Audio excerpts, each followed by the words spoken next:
Hello friends, welcome to my channel. Today we will see speech on Christmas. Good morning everyone. Today I want to speak about Christmas, the festival of joy and love. 2. Christmas is celebrated on December 25th to honor the birth of Jesus Christ. 3. It is a time for family gatherings, sharing gifts, and spreading happiness. 4. People decorate Christmas trees and light up their homes with beautiful decoration. 5. Santa Claus is a favorite part of Christmas, bringing joy to children with gifts. 6.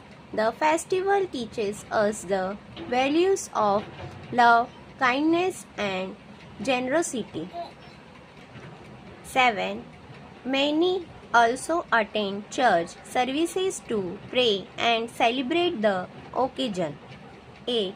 Christmas is not just about festivities but also about helping those in need. 9. It reminds us to cherish our loved ones and be thankful for our blessings. 10th. Wishing everyone a Merry Christmas filled with peace, love and happiness. Thank you for watching my video. Like, share and subscribe my channel. Thank you.